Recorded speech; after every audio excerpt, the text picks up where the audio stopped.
Nah, ketika manusia memilih kafir, itu haknya. Maka Allah berikan kebebasan sepenuhnya kepada manusia yang memilih kafir untuk menjalani kehidupan ini semau dia, semau hawa nafsu dia.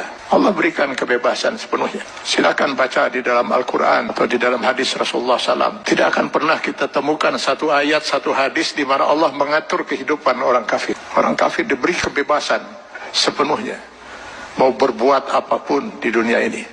Tinggal dia harus menanggung resiko pilihannya itu di akhirat nanti. Tapi kepada mereka yang memilih beriman, hilang sudah kebebasan ini sepenuhnya. Karena seorang mukmin dia dituntut untuk Islam. Akar katanya adalah aslama, berserah diri.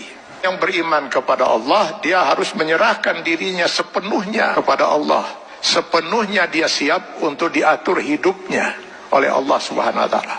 Tanpa lagi dia mempergunakan akalnya untuk bertanya, mengapa Allah wajibkan saya berbuat ini, kenapa Allah haramkan saya melakukan ini. Kalaupun pertanyaan itu muncul dalam dirinya, maka keimanan dia akan menjawab, saya lakukan ini karena Allah perintahkan, dan saya tinggalkan hal ini karena Allah melarangnya. Itu jawaban seorang mukmin. Dia tidak akan berusaha mencari ilah hukum, alasan hukum, apa manfaatnya, apa hikmahnya.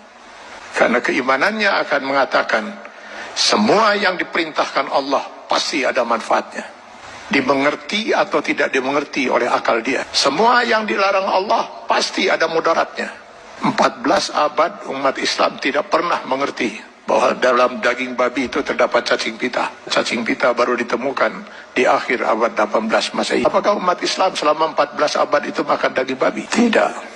Setiap yang dilarang oleh Allah pasti ditinggalkan oleh seorang mukmin. Maka seorang mukmin harusnya siap untuk mengislamkan dirinya secara penuh, secara utuh, secara kafah. Maka kepada orang yang memilih beriman itu Allah menyeru, ya ayyuhallazina amanu dukhulu fis-silmi kafah.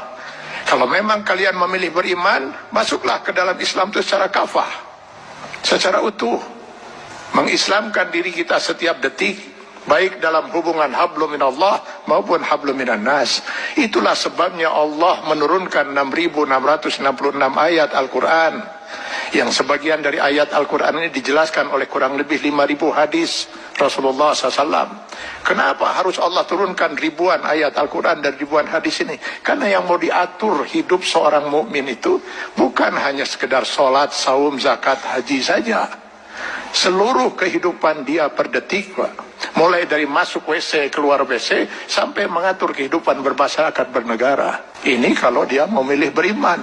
Kalau tidak mau diatur hidupnya, jangan milih beriman, milih kafir. Pada orang-orang yang berfaham sekularisme, liberalisme, yang ingin memisahkan agama dari kehidupan, saya sering mengatakan, kenapa repot-repot harus menolak sebagian aturan Allah? Pilih kafir, Anda bebas sebebas-bebasnya. Kalau memilih beriman, sudah hilang kebebasan itu. Dan pilihannya hanya satu di antara dua. Memilih kafir atau memilih beriman. Memilih beriman konsekuensinya kita sudah harus Islam.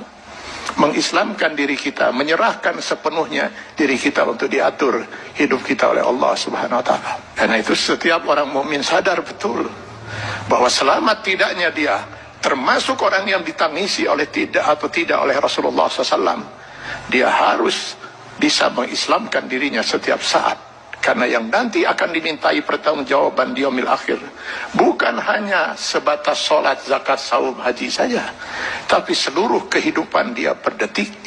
Mudah-mudahan ini bisa menjadi bahan muhasabah bagi kita semua. Kita islamkan diri kita secara kafah dalam batas kemampuan yang mampu kita lakukan. Karena Allah tidak akan menuntut kita di luar kemampuan kita. Semoga kita bukan termasuk orang yang ditangisi oleh Rasulullah SAW.